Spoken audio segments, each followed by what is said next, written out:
Thank you, Kim. Give you a little background. I was in real estate since I was 18, not 18 years. But, yeah, I'm 36. We're in Bradford County, the second largest county in the state with 60,000 people pre-gas. 60,000 people is a drop in the bucket. Central 21 Jackson Real Estate has been in operation since 1980 with residential land sales. So I'm given 5 to 7 minutes, so I'm going to get going. Kim asked me to talk about what it's done to our business and our market. Business was as usual. The gas leasing started at about 2005, thereabouts, and our business was normal, just like yours was. We all know how the market was in the 2000 decade. Then the bubble hit, and what was different about our market is that our prices never dropped. Our housing continued to rise rather than drop. Our average selling price was $90,000 to $100,000 before the gas industry hit our area. In 2009, gas leasing was continuing, but prior to 2009, it was $50 to $100 to $200 an acre. As we moved through 2008 to 2009, it became up to $5,000 an acre to lease an acre of ground, and large property owners, that was a big amount of money. And what happened to our business was that land sales just dropped off the face of the earth. We stopped selling land, not because we wanted to, because nobody was going to list it.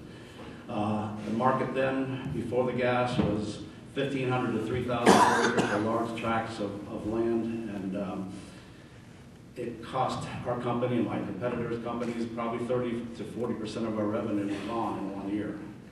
In 2010 and late 2009, the business changed in that we became rental agents. We started renting houses as a source of new income, and some commercial sales were just starting, which we didn't have much commercial sales prior to the gas boom, and I'm going to say that the boom really started for us in 2008. The market in 2010, housing shortage, people stopped selling their houses because they could lease them for $1,500 to $2,000 to $3,000 a month, and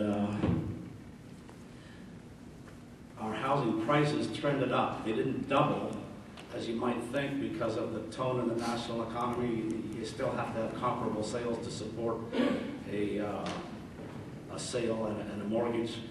But what we were finding is a lot of times people were putting cash, extra cash, or all cash to buy properties that we wouldn't have thought would sell for the prices that they sold. So with that happening, we're seeing our market trending up. One thing that it did to our business is that we would sometimes walk away from overpriced listings. Now we're testing the market to see if in fact they're going to sell in that price range. 2011, moving on, more rental commissions, commercial sales that we never thought would happen. Not really office commercial like you have in Harrisburg, but land development and these companies coming in wanting to house all their equipment and their businesses, and it's a lot of movement. The market, our prices have averaged up probably 25% since 2008, not doubled. But the big change was land. What I said earlier was $1,500 to $3,000 an acre for large tracts. Now with gas rights, it's probably $7,500 to $10,000 an acre and higher. And without gas rights, we're selling land for about what we were selling at pre-gas. So you've seen anywhere from $2,000 to $3,000 an acre for large tracts without the gas rights. So that's how it's changed our market and our business. Transaction challenges.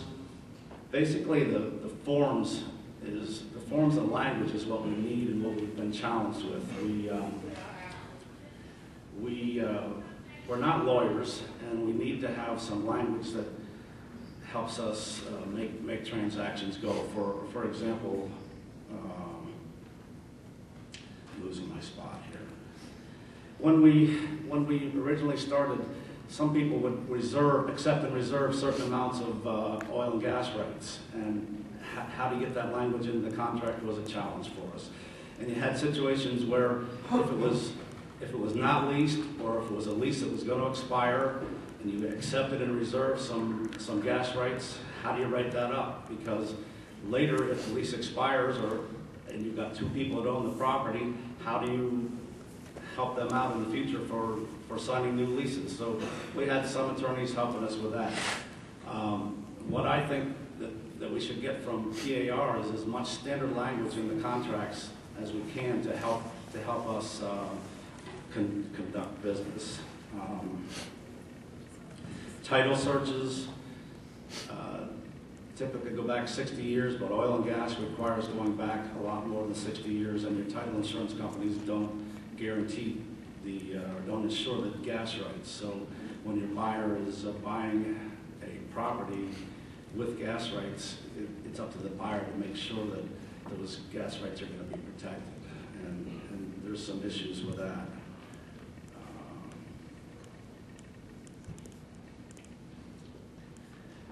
And there's differences when you're accepting, reserving gas rights, and gas rights when there's a lease in place or when there's post-production.